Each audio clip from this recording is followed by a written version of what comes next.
Cool. All right. Yeah. So last time I proved. So I was discussing lattice congruences, and we'll talk more about lattice congruences today. So I had this lemma that I stated and proved at the end of class last time, saying that if we have some edge in the Hasse diagram of a finite lattice L, and we take J to be a minimal element of the set of things whose join with X is Y. So you look at the set of things that you can join with X to get Y, take a minimal element of that set, then that element must be join irreducible, which means that it covers some unique element, and we'll call that element J star. And so then the other part of the lemma says that if we have any lattice congruence on L, then these elements X and Y will be equivalent in this congruence if and only if J is equivalent to J star. Okay. So you can sort of think of it like if we're going to kind of contract this edge, you can sort of think of a lattice congruence as like contracting some of the edges. If we're going to contract the edge between J and J star, we have to also contract the edge from X to Y and vice versa. Let me just note that if we have a semi-distributive lattice, or actually if we have a joined semi-distributive lattice, then this element J is unique. But in general, it doesn't have to be unique for just an arbitrary finite lattice, but we're going to mostly focus on the weak order, which is semi-distributive. So maybe I'll just note.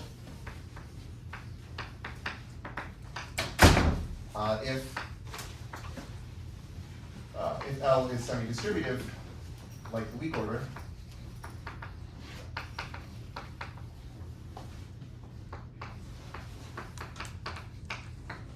then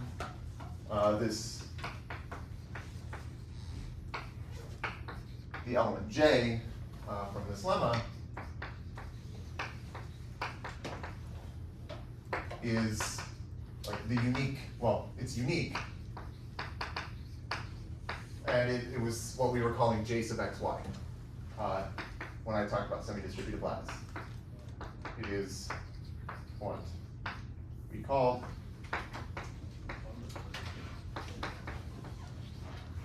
J sub xy, so it's like the join irreducible element labeling this edge between X and Y. Okay. So we'll say that a lattice congruence, so I guess this is what I was just saying, we'll say a lattice congruence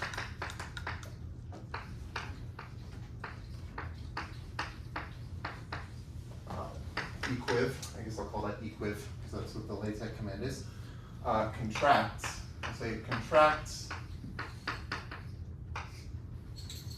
a join irreducible J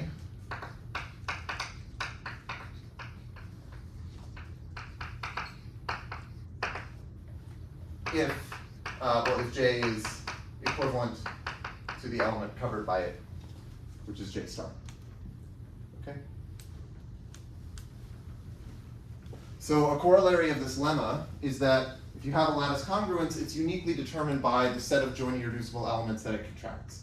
Because once you know which join irreducibles it contracts, that's going to tell you, well, for any edge, whether you have to contract it or not. So corollary, a lattice congruence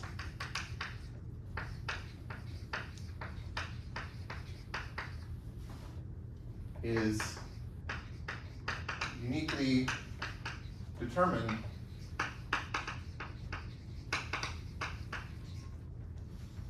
by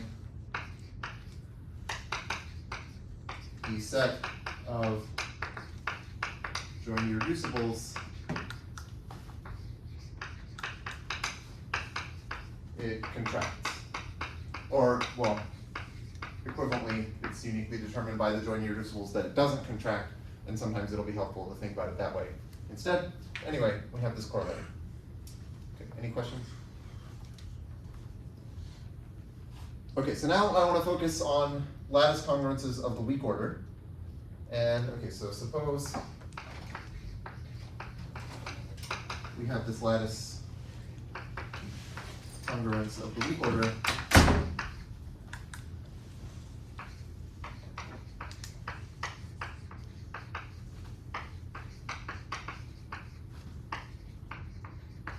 And when I say weak order, I think I'm just going to focus on the symmetric group, so not arbitrary. I mean, a lot of this generalizes to other Coxeter groups, but let's just focus on the weak order, the symmetric group. Okay, weak order of Sn, on Sn. So these contracted joint irreducible elements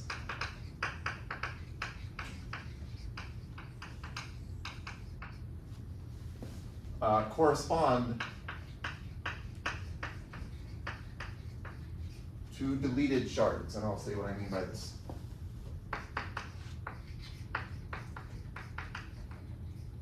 So if you remember, we have these shards, which are like these certain polyhedral cones that we can get by cutting the hyperplanes of the braid arrangement according to this cutting rule that I explained at some point. And I had this picture with all the circles, and I was cutting it in some way.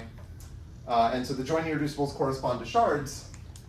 And so the way that you can think about a lattice congruence is you're sort of taking some of the shards and deleting them.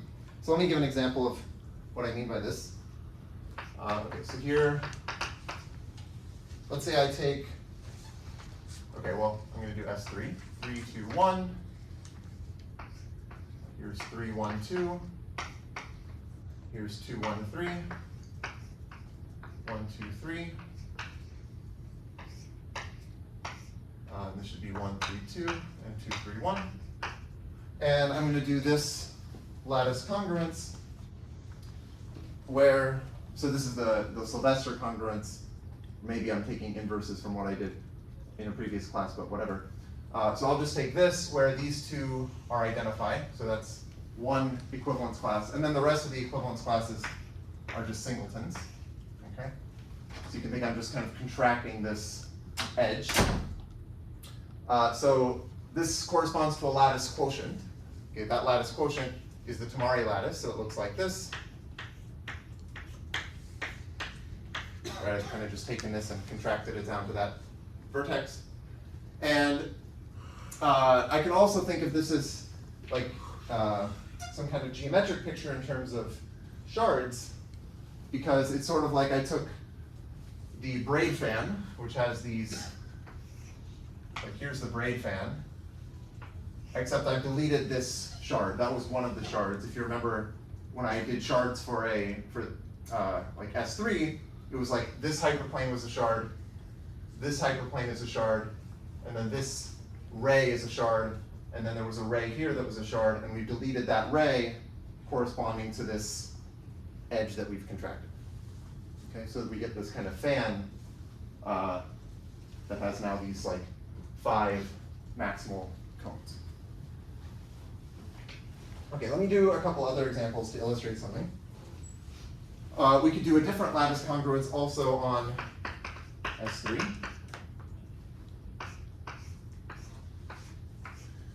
so again, I have 3, 2, 1, 3, 1, 2, 2, 1, 3. Maybe it's not so important to label them, but whatever, might as well. So I could do this lattice congruence where I take these two to be singletons, and I identify these, and I identify these. And if I do the picture with shards, then I'm just left with this shard, which is one hyperplane, and this shard, which is one hyperplane. And so my quotient now looks like this.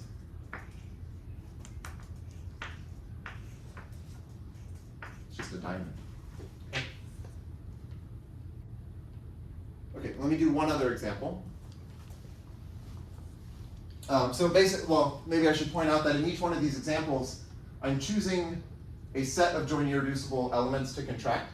Here I said, okay, 3, 1, 2 is a joint irreducible element, so I'm going to contract it. That gives me a lattice congruence. Here I said, okay, I'm going to contract 3, 1, 2 and 2, 3, 1. Let me try a different set, though. Another example.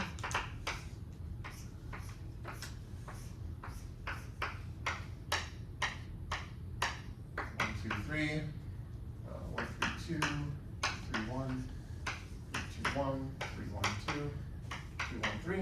And now I want to do this. I want to say, let's just try to contract 1, 3, 2. Okay. Now if I contract 1, 3, 2, this lemma tells me that I have to also contract any edge that is labeled by 1, 3, 2 in my labeling of joint irreducible of edges with joint irreducibles, and the other edge that has this label is this. So my point is that maybe I'll just remind you that there's this way of labeling the edges with joint irreducibles. If this joint irreducible, this is 1, 3, 2, it labels this edge. This one is 2, 1, 3. This one is 3, 1, 2. This one is 2, 3, 1. But this edge was labeled with 2, 1, 3, which is the same as this one. And then this edge gets labeled with 1, 3, 2. Okay, so I'm sort of just recalling something that I did a long time ago. But the point is that, like, if I contract the 1, 3, 2, I have to contract all of the edges that are labeled with 1, 3, 2. So I can try to do this. I can try to make a lattice congruence like this. But the issue is that this is not actually a lattice congruence. If I tried to draw, like, the fan, I could try to do something like this. But actually, let me ask you, okay, why is this not a lattice congruence?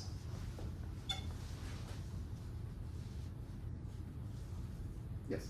Do you run into problems like there's not a, like, if you look at the element 2, 3, 1 and the kind of like 3, 1, 2, 3, 2, 1, like, there's not a well-defined order between these. It's like if you were to take the quotient. Ah, okay. Yeah, so that's one way of seeing it, that you don't, like, the quotient wouldn't make sense, right? So that's a good way of seeing it. If I just want to look at, like, the definition of the lattice what is a lattice congruence, where I say that, like, if x1 is equivalent to x2 and y1 is equivalent to y2, then, like, the meet of x1 and y1 has to be equivalent to the meet of x2 and y2, and same with joins. Then I can see that, okay, well, what is an example? So these two are equivalent, and so that tells me that the join of,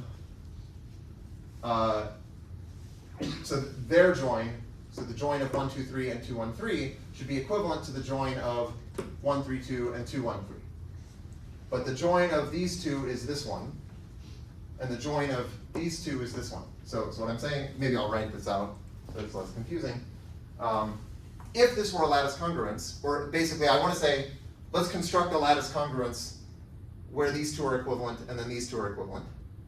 If we had such a lattice congruence, then because 1, 2, 3 is equivalent to 1, 3, 2, then I would need 1, 2, 3 join 2, 1, 3 to be equivalent to 1, 3, 2 join 2, 1, 3. And this is 2, 1, 3. So I need 2, 1, 3 to be equivalent to, well, the join of these two is 3, 2, 1. So actually, I would need to enlarge this little blob to include 2, 1, 3. But now I can also say, well, I could do a similar argument for, let's say, 3, 2, 1 meet with 2, 3, 1. So 3, 2, 1 meet with 2, 3, 1 would have to be equivalent to 3, 1, 2 meet with 2, 3, 1. 2, 3, 1. Right, is this clear? I'm just saying, like, because these two are equivalent, I should be able to replace the 2, 3, 1 here. Or sorry, I should be able to replace the 3, 2, 1 with something equivalent to it, which is 3, 1, 2. But this meet is 2, 3, 1. This meet is just 3, 1, 2.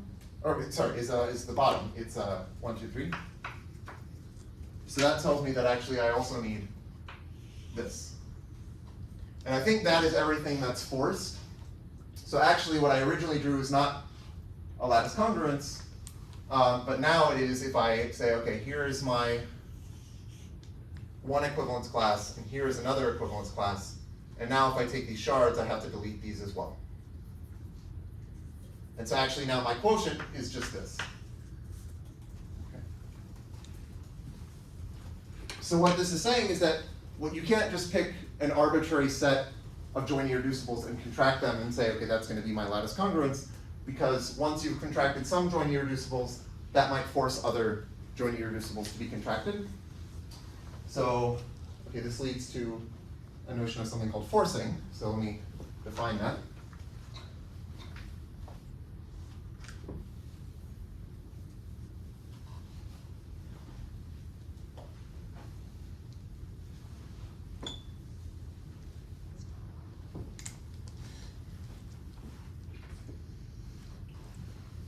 So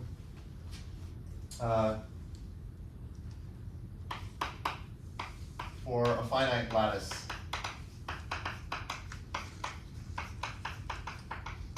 L, we'll say that a joint irreducible element, and let's say we have joint irreducibles J and J prime. Use that as my set of joint irreducibles.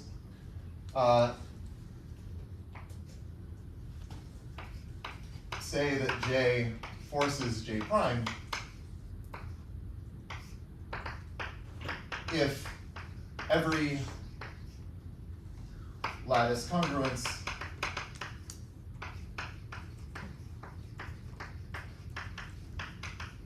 that contracts J must also contract J prime.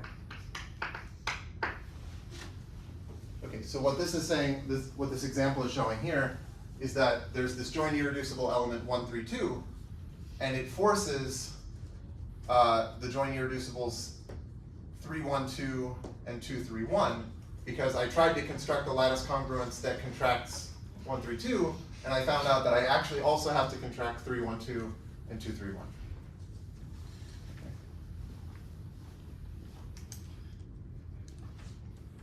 Okay, so this gives us a relation on joint irreducible elements. It's the forcing relation. Okay, so the forcing relation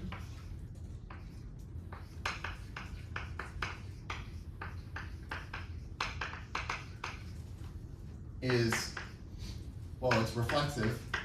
Okay, that's obvious.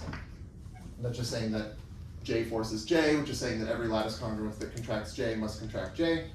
So the forcing relation is reflexive and transitive. That's also easy to see. But in general, it's not anti-symmetric, so it's not always going to be a partial order.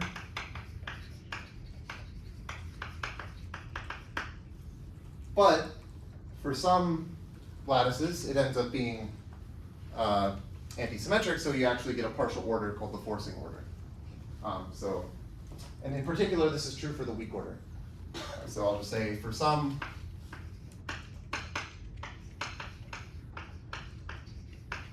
lattices, it is anti-symmetric.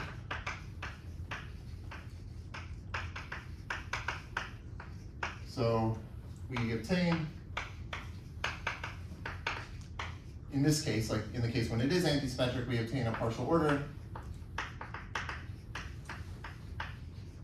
on the set of joint irreducibles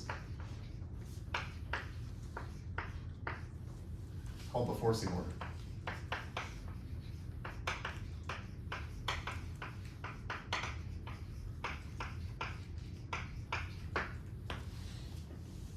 Okay.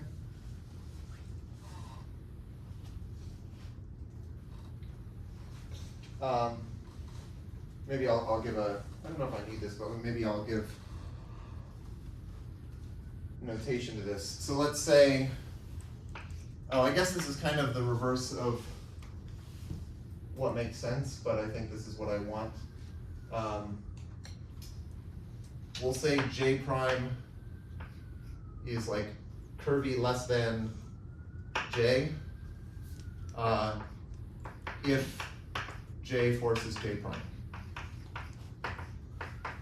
So I guess the partial order is defined so that things high up force things that are below them in this poset. That's just sort of, I guess, the convention. Okay. So I think this is kind of interesting that, like, people who are studying lattice congruences, like this is some kind of poset order theoretic, lattice theoretic thing, and then they decided to like create a poset that describes the possible quotients of a poset, which is kind of just some sort of like, I don't know, meta thing that I think is interesting. I think people do this often in math, where like people are like interested in one specific topic and they know about like some certain objects, and then they create objects like out of other objects of that type. Like moduli spaces are like this, right? You have some kind of geometric object and you're like, what if we take like this collection of geometric objects and make a geometric object out of it? Which I think is kind of interesting. Anyway, that's kind of what we're doing here. We're making a poset that is encoding things about a different poset.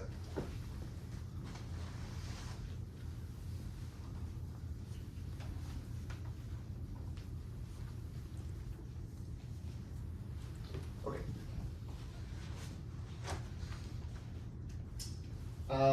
So let's try to think about, like, combinatorially the join irreducible elements of the weak order. So we saw before that those can be represented by arcs. So we have these non-crossing arc diagrams. So let me just recall what this looks like. So recall the join irreducibles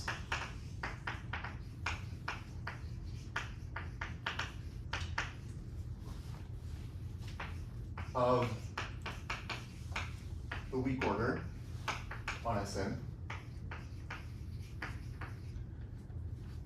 correspond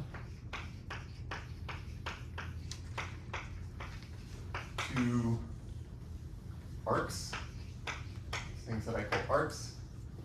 And I'm going to have some notation for an arc. I'm going to say, so denote an arc by this tuple little a comma little b, and then semicolon big A comma big B. Okay, so what is this? Where, so I'll draw a picture in a second, but so this is where the arc starts at A, at little a. So little a is some number, it ends at B, which is some other number that's bigger than A, ends at B, and it passes to the right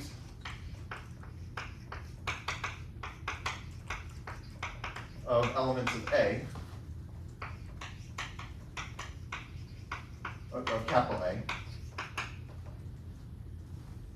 and it passes to the left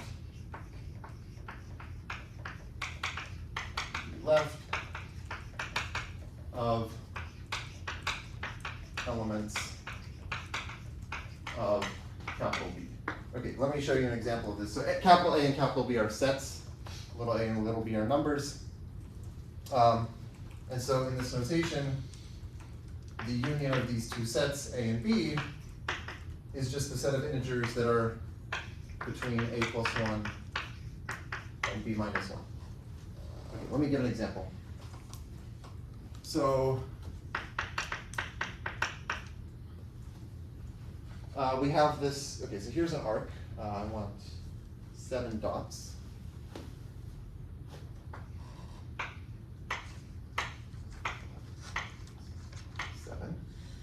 So this is like 1, 2, 3, 4, 5, 6, 7. And I can draw an arc that looks like this. Maybe it starts at 1 and it wiggles along like this. Like that. So if you remember, the way this corresponds to a permutation is I want a permutation that has exactly one descent, and the descent should basically involve the numbers 1 and 6. So maybe I'll just draw it so that you can see what it is. So it should look like 3, 4, and then I should have 6. And then I want 2 and 5. And then I want, oh wait, but I'm sorry, I needed 1. 1 should be here, and then 2, and then 5, and then 7. And okay, so this is a permutation that has one descent. And what I did before was I say, like, imagine you have a little piece of string on this descent, and then if you kind of compress the permutation vertically so that these numbers end up on a vertical line, then this string becomes this arc, right? What is the permutation? Oh, sorry, the permutation here is, I'm just gonna read these in order. So this is 3, 4, 6, 1, 2, 5, 7. And so this is the plot of the permutation. And then, yeah, so then I have this descent, and this string becomes the arc. So that was these arcs. And then the notation here is saying that, well, my arc starts at 1 and ends at 6. So this is 1, 6, those are my A and B. And then for the set capital A, I want this, okay, so it's supposed to pass to the right of the elements of capital A. So here it's passing to the right of 3 and 4. And it's supposed to pass to the left of the elements of capital B. So it passes to the left of 2 and 5. So 2 and 5. Okay.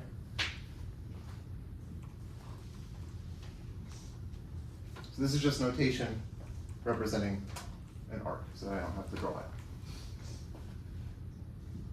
Okay, so Nathan Reading found a description of the forcing order in terms of these arcs. So again, these arcs correspond to joint irreducibles. We have this forcing order, for the weak order at least, we have the forcing order on the set of joint irreducibles, and you can try to describe it. And so there's a nice combinatorial description of this. Maybe I'll leave that picture so that we can look at it.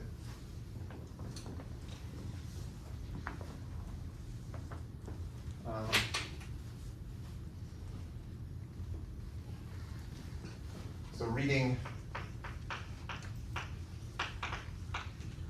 showed that an arc A, B, capital A, capital B forces A prime, B prime, capital A prime, capital B prime, if and only if. So first we need A prime is less than or equal to A, which is less than B, is less than or equal to B prime. So what this is saying is that you can get, I mean, I'll draw a picture, but you can get like from this arc to this one by like sort of extending the endpoints outward. And then also if you, I guess I'll just write it and, well, capital A should be contained in A prime, and capital B should be contained in capital B prime. Okay, so let me do an example of this.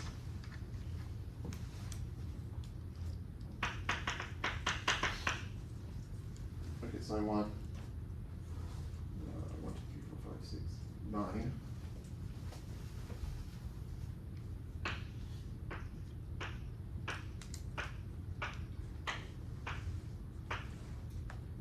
And here is some arc that I'll draw in orange. Okay, I wanted to do this. And then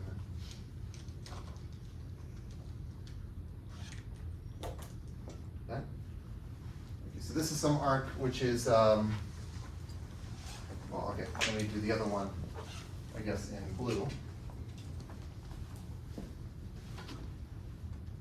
So this one starts here, and I want it to end at 3, so it should be that. Okay, hopefully you can see this. So anyway, the blue one is 3, this is 7. My A is, it goes to the right of 6. And it goes to the left of 4 and 5. Yeah. And then the orange one is 2, it ends at 9. And then it goes to the right of 3 and, it goes to the right. I wrote something wrong. No, yeah, 3 and 6. It goes to the right of 3 and 6. And it goes to the left of 4, 5, 7, and 8. 4, 5, 7, 8, yeah.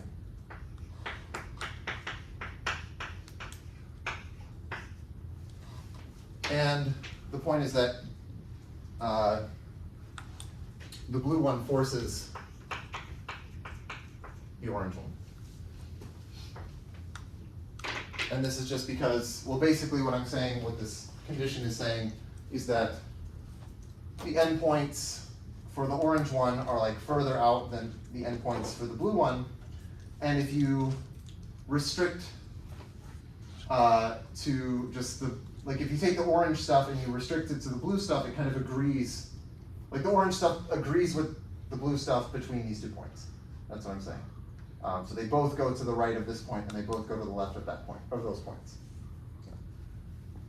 So that's the condition for forcing, which I think I won't prove, but I will, I mean, we can see the example here. So if I look at 1, 3, 2, so 1, 3, 2 is, yeah, maybe I'll just draw the forcing order for S3. So there are 4 joint irreducibles. One of them is 1, 3, 2. Now 1, 3, 2 is, 1, 3, 2 is represented as this arc. Okay, so this is just, this is representing that permutation by that correspondence. And then there's also 2, 1, 3, which is represented by this arc.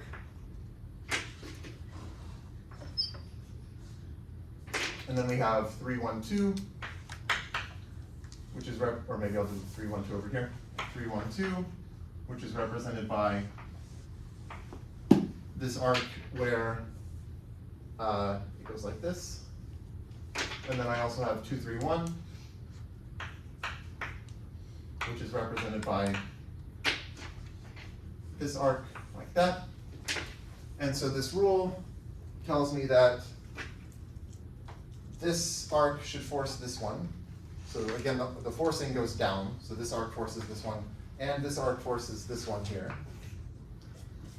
And this arc also forces both of these. But these 2 don't force each other, these 2 don't force each other. So anyway, this is the forcing order.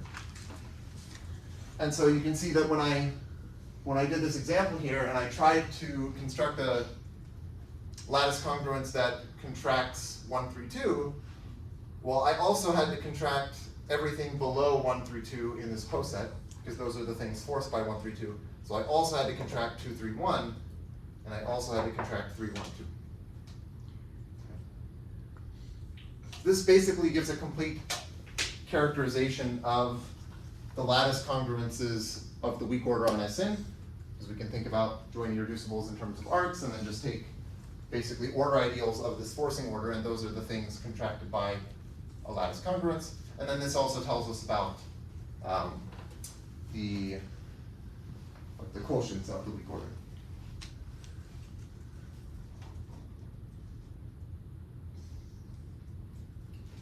Okay.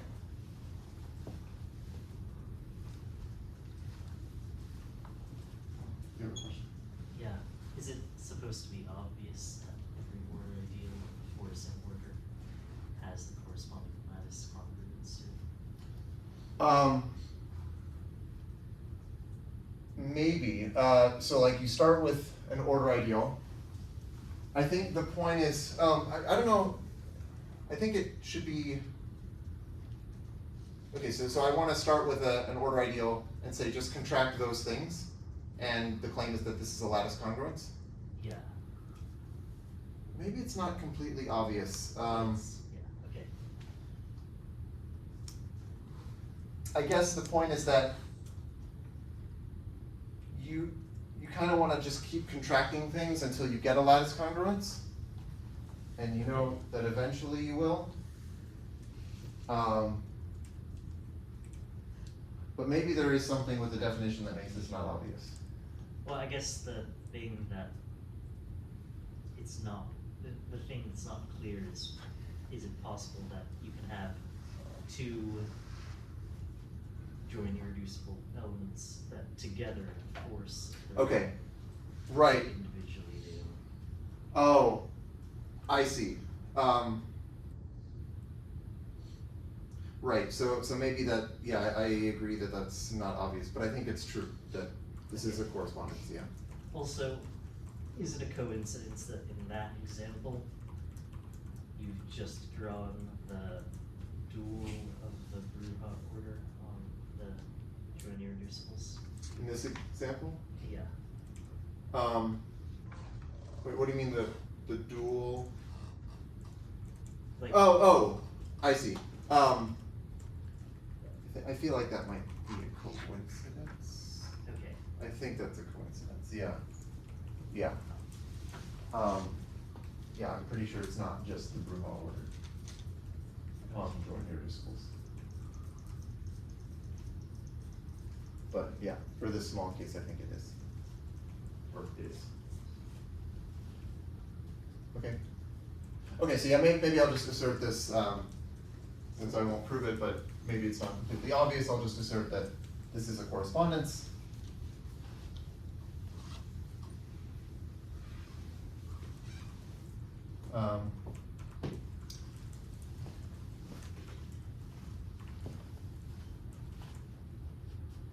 So, okay. There is a one-to-one correspondence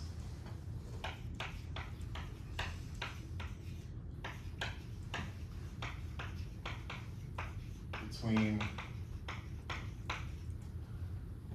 lattice congruences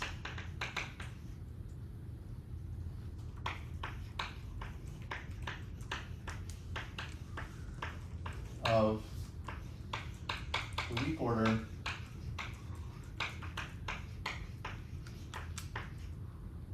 and okay, so here I was saying order ideals of the forcing order, but actually the convention that people often do is they'll take order filters, which are just the complements of order ideals. So order filters. It's kind of annoying. I mean, I kind of wish that they had just taken the dual of this and then looked at order ideals. I feel like that would be more natural, but this is what they do. Order filters of the forcing order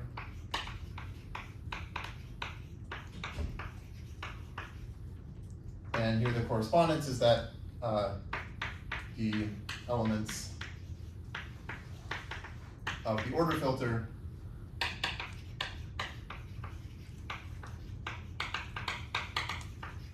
are the uncontracted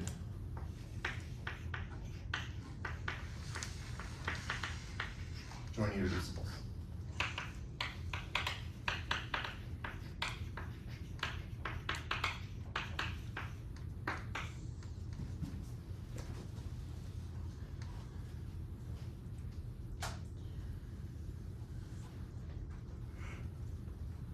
Oh, I should also say that I think I didn't mention explicitly, like back when I talked about shards, one thing I should have done, or at least, well, maybe it's fine that I do it now because I think now I have more of the geometric background that I've explained.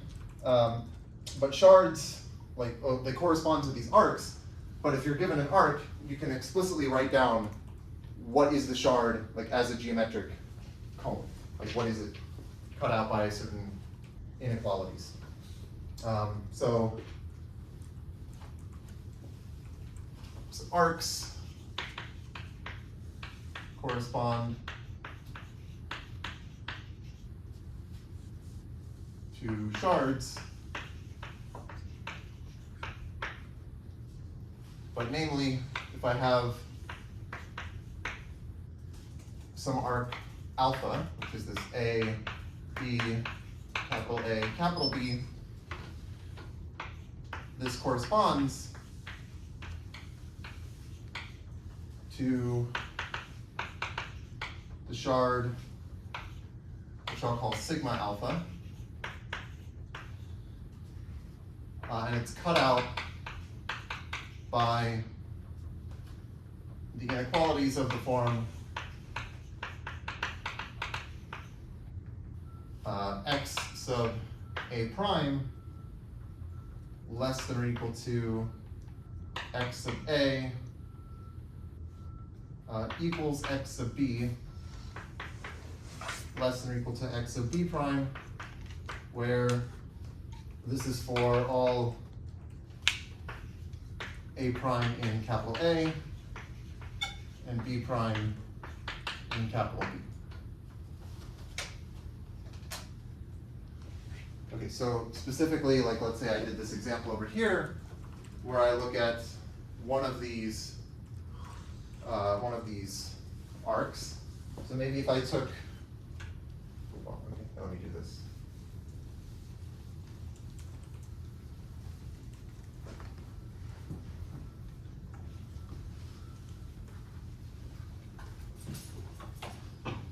Maybe I'll take like this arc corresponding to 321 or 312.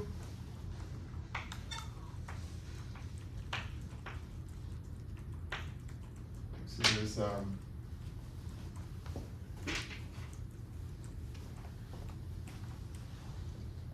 we have this so we have that arc, and so my inequalities here are saying, okay, well, what is this in terms of like the notation? This is 1, 3, or semicolon. My A is, it goes to the right of nothing, so this is empty, and it goes to the left of 2.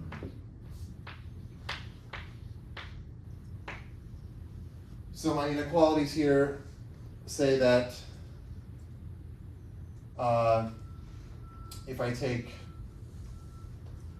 A prime to be, or so, okay, if I take B prime to be 2, and then I have A is 1 and B is 3, so this should say x1 equals x3.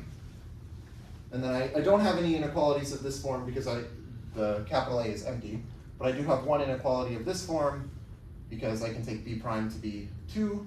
So this is saying x3 is less than or equal to x2. And so if I look over at this picture, that would be like this shard here, right? So this shard is given by the equation, first of all, x1 equals x3. So x1 equals x3 is this hyperplane, which is this line. But then I also have this inequality saying x3 is less than or equal to x2. And that tells me that I actually want this half of the hyperplane, which is a line. Well, in this case, so it's the ray. Okay.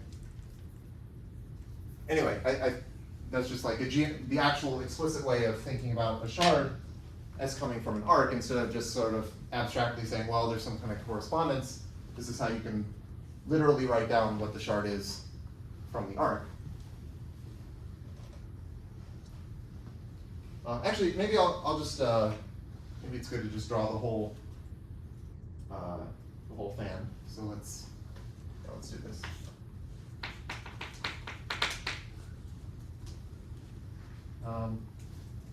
Yeah, so I'll do.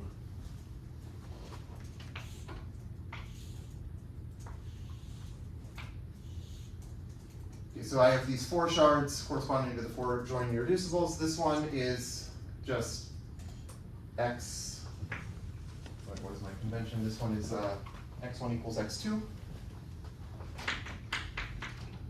And that corresponds to this arc that looks like this.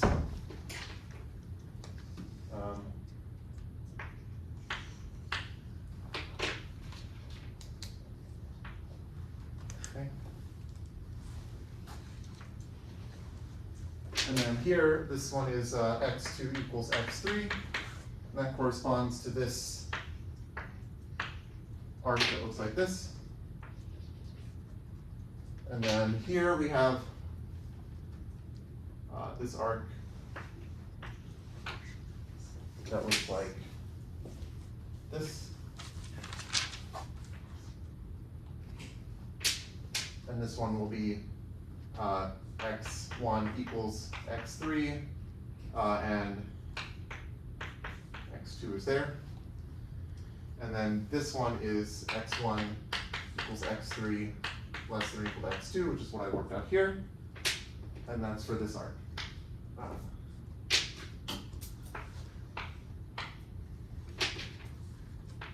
Okay. So you can imagine doing something for higher dimensions as well. And so then these arcs are really telling you exactly how to cut up your braid fan into these, or braid arrangement into these shards.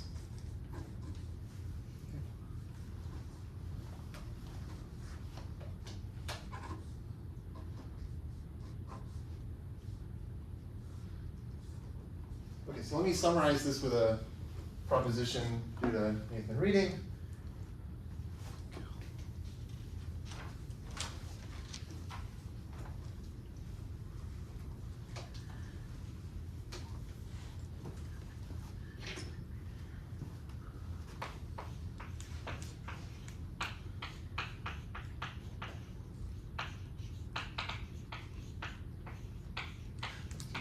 I think, although maybe it's coming from different sources and I'm piecing them together.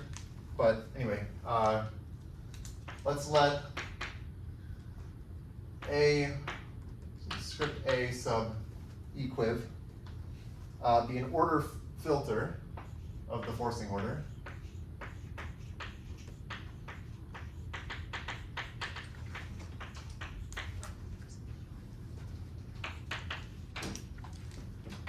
And this is the forcing order again, for the weak order. Forcing order.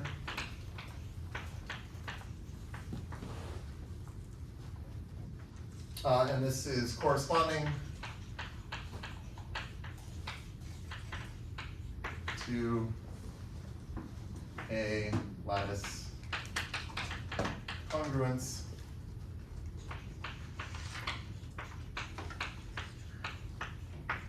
equiv.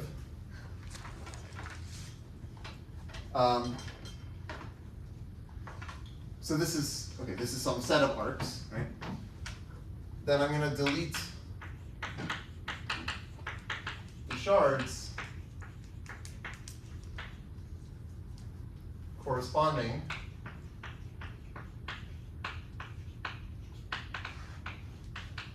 to the arcs not in this set. Right, so these are like the uncontracted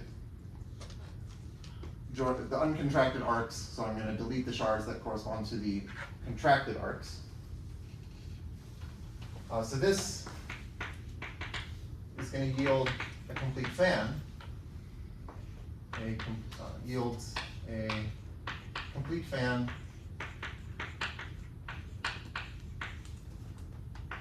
say script f sub equiv, whose maximal cones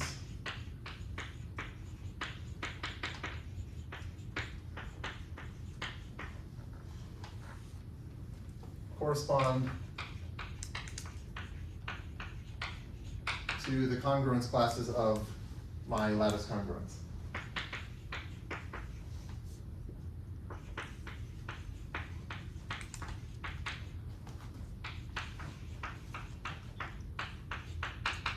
In the sense that, right, the regions of the braid arrangement correspond to permutations, and if I were to delete one of these, if I delete some of the shards, then that's like gluing some of the regions together, so it's like gluing permutations together, because permutations correspond to the regions, and that gluing of permutations together is exactly what the lattice congruence is doing.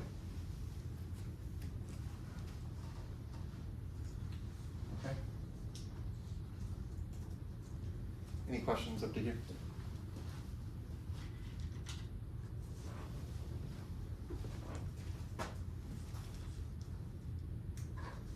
Okay.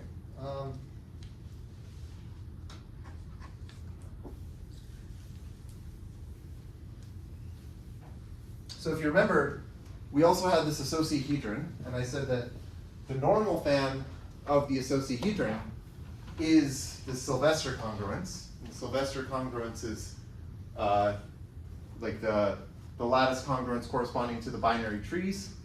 And you can describe it in terms of arcs as well. Maybe I'll do that.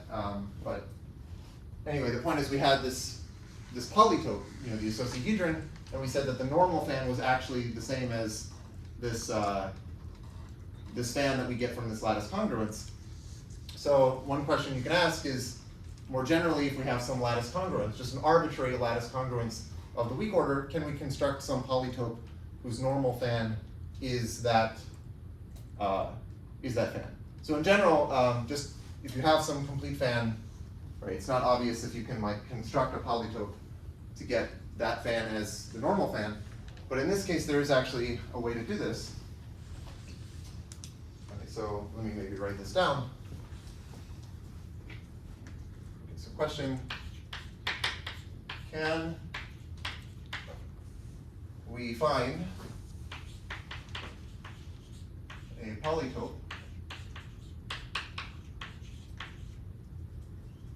whose normal fan is this fan from the proposition?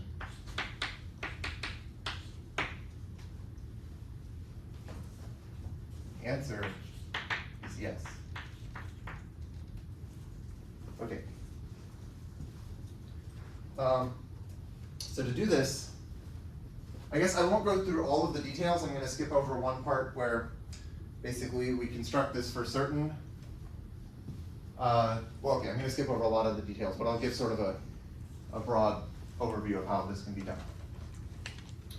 Okay, so first I'm going to let A alpha be, so here alpha is an arc.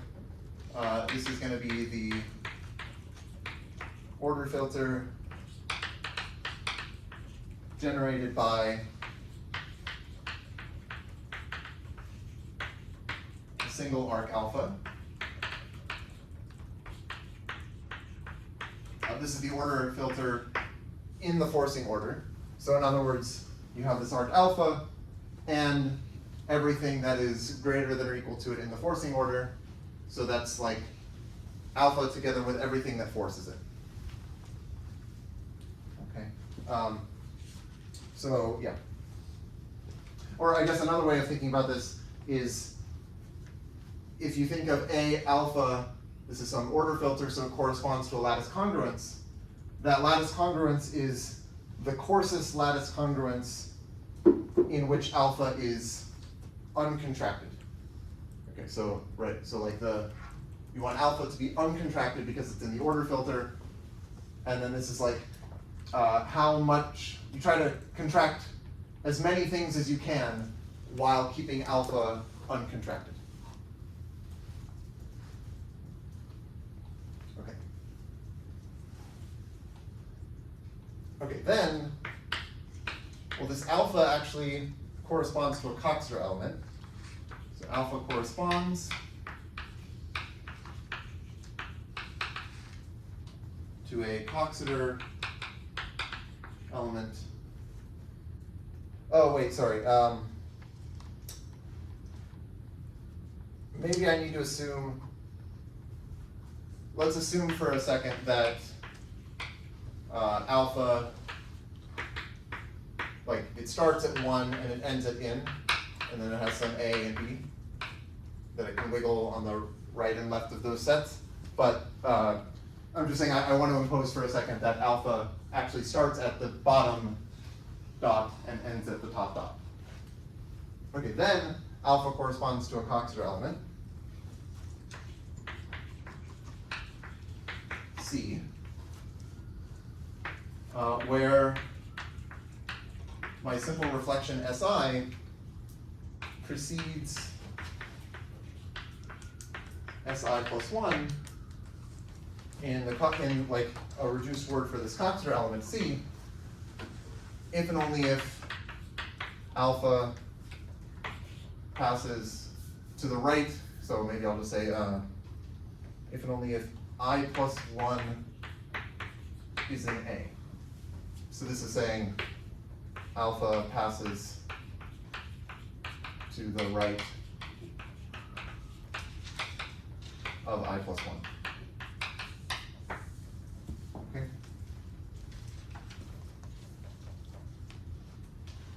Right, so if you remember, I had, like, when I was talking about Coxeter elements, there were various different ways of thinking about it. And one of them was I had, like, these fence posets.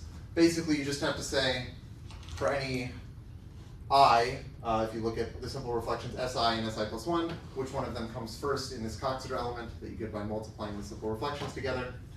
And so here, if I have this alpha, that is determining this Coxeter element according to this rule. Okay?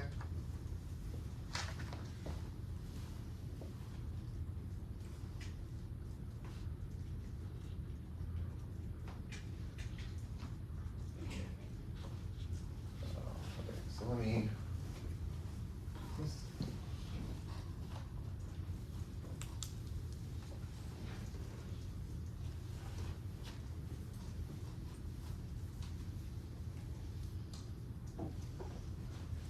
Okay, but if, so we have this Coxeter element, and then there's the, this corresponding arc, which corresponds to an equivalence class. So maybe I'll let equiv sub C be the, okay, I'll say it's B such that A sub equiv sub C equals A sub alpha. Okay, it's kind of confusing, but all I'm saying is that alpha is some arc. It gives me an order filter that corresponds to a lattice congruence. That lattice congruence should correspond to this Coxeter element C, and so I'm calling it equiv sub C. Okay, then this equiv sub C is the C Cambrian congruence, which I think I haven't defined, but it's similar to the Sylvester congruence in the sense that if you think about the Sylvester congruence, I was saying you have this congruence where the minimum elements of the equivalence classes are the 3, 1, 2 avoiding permutations, which are the C sortable elements when C is just S1, S2, S3, Sn minus 1. Here we have a different C.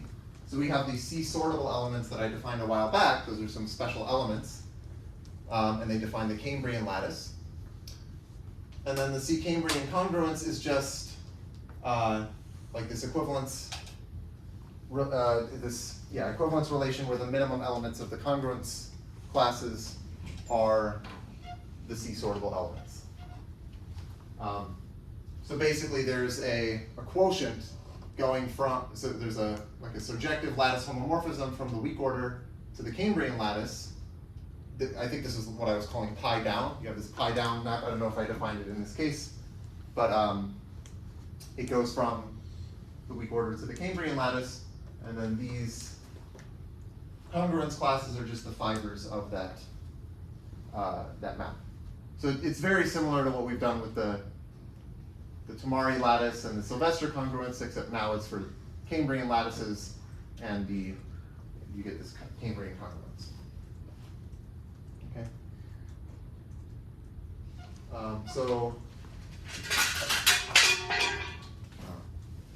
One sec.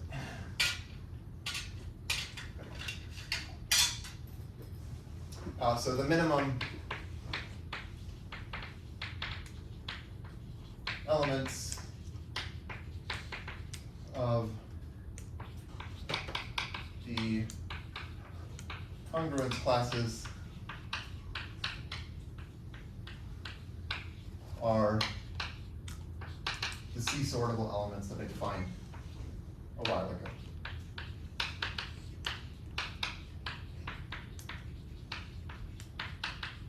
Okay.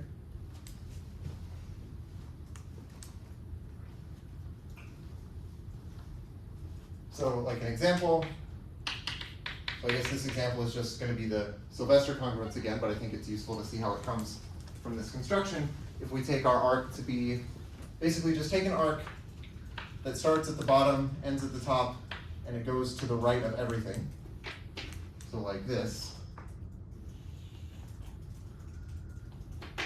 Well then this should correspond to, well I'm saying SI precedes SI plus 1 if and only if the arc passes to the right of I plus 1. Well, it passes to the right of everything, so SI is always going to be before SI plus 1. So this is just going to give me S1, S2, S3, S4. That's like my standard linear Coxeter element. And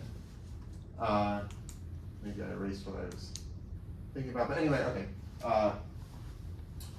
So yeah, this is gonna correspond. Oh, I see. Wait. Is this right? Did I? If I do, maybe I have my conventions wrong. Because oh no, okay, I see. Right. The point is that if I want to do this lattice congruence, I want to keep this one uncontracted. So if I want to keep this shard uncontracted, I also have to keep these shards uncontracted because they force this one, or because, yeah, they force this one. So the only thing that I'm allowed, the only shard that I can delete is this one. So this ends up giving me this picture that I've drawn 1,000 times where I delete this shard.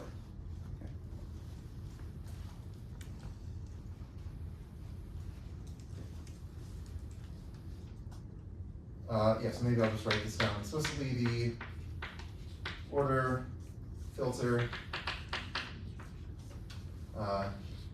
A sub equiv sub C. I guess I was calling this A sub alpha. Yes, A sub alpha generated by alpha. This contains all of the arcs that never pass to the left of a point. So that's for this. Sorry, this was for this specific example. Okay.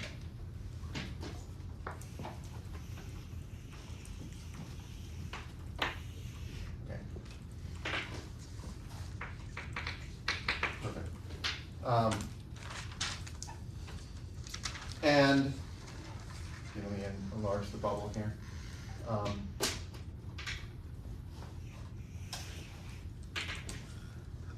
So a permutation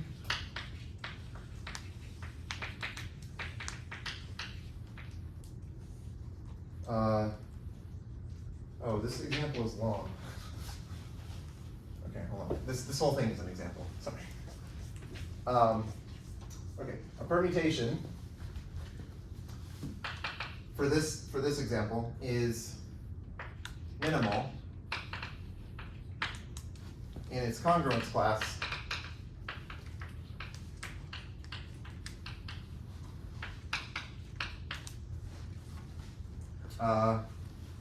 if and only if it has no descents that look like, well, basically this picture where I have something like this. The point is, if I take a minimum element of a congruence class, well, these are going to end up being the 3, 1, 2 avoiding permutations, but let's say we didn't know that. So I want to have permutations where they don't have any descents, where there's some other dot that is further to the right of this descent and between them. Because if I had something that looked like this, then when I do this compression thing, I'd have an arc that goes to the left of this dot. And then the point is, that is something that I could contract. That arc would be contracted by this lattice congruence. So this would not be a minimum element of a congruence class. So let me try to say this again. If I have a minimum element of a congruence class, all of the edges going down from it in the weak order cannot be contracted, because then I would have contracted them and then that wouldn't be minimum in its congruence class. So for every descent, which corresponds to something below, some edge coming down from it in the weak order, I need to say that that is not contracted by this equivalence relation. And that means that the descent can't look like this, because if it did, then this is an arc that would be contracted. Okay? Okay. So what I'm actually saying is now I have, so the minimum elements of my congruence class are permutations that have no 3, 1, 2 patterns in which the 3 and the 1 are right next to each other. But actually it's not hard to show that a permutation has no 3, 1, 2 patterns in which the 3 and the 1 are next to each other, if and only if it has no 3, 1, 2 patterns at all. Right, so basically the idea is that if you have a permutation that has no 3, 1, 2 patterns at all, well then of course it has no 3, 1, 2 patterns that look like this, where the 3 and the 1 are right next to each other. But if you have a permutation that does contain a 3, 1, 2 pattern, you can find you can sort of say, well, let me find an instance of a 3, 1, 2 pattern that minimizes the distance between the 3 and the 1 in the pattern. And then you can show, just doing some basic combinatorics, that the minimum has to be attained like by a pair where the distance is like 1, so that they're actually right next to each other. Okay. So anyway, this ends up being equivalent to 3, 1, 2 avoid.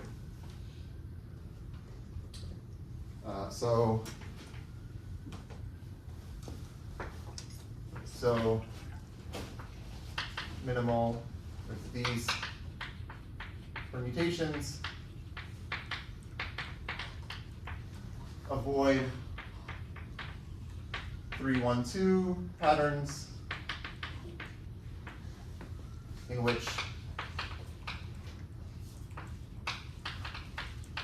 the 3 and 1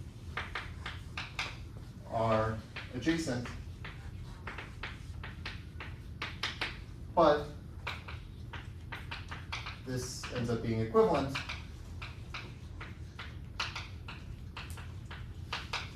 to just avoiding 3, 1, 2 patterns overall.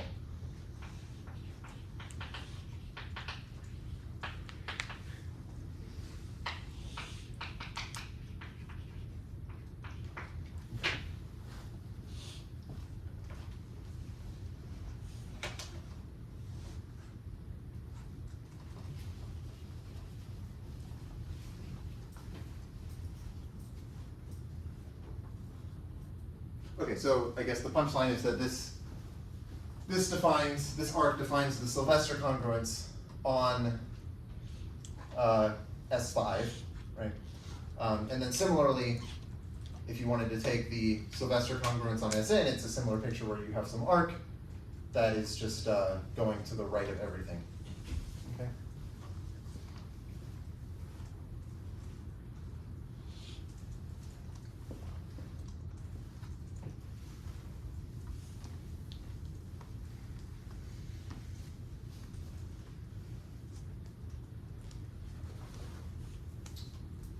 So maybe the last thing I'll mention is that, so for any C,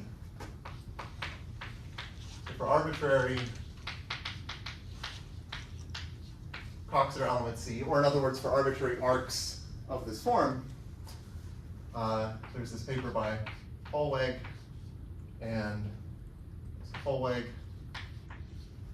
and I think Lange, not sure how to pronounce this. So they constructed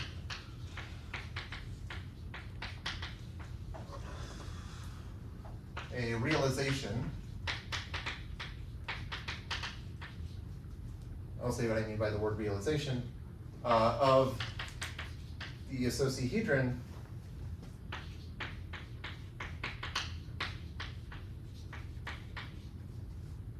whose normal fan is, well, it's the fan corresponding to the Cambrian congruence. So we've already seen that like in the original formulation when I defined the icosahedron, I defined it specifically as a Minkowski sum of a bunch of simplices. And I said, okay, this is like literally how you can write down an actual polytope that is the icosahedron. But I think I kind of mentioned that the icosahedron is sort of meant more generally as like any polytope that is combinatorially equivalent to the one that I define. So there are other realizations of the icosahedron, basically meaning other polytopes that are different as polytopes, but they're combinatorially equivalent to each other. So they constructed some realization of the icosahedron whose normal fan is this fan corresponding to the Cambrian congruence. So this is kind of generalizing the fact about the icosahedron that I told you about, how it gives you the Sylvester congruence. It turns out all the Cambrian congruences are related to the icosahedron in this way. And I think next time I'll tell you how you can use this to answer this question in the affirmative. But yeah, maybe for today that's all.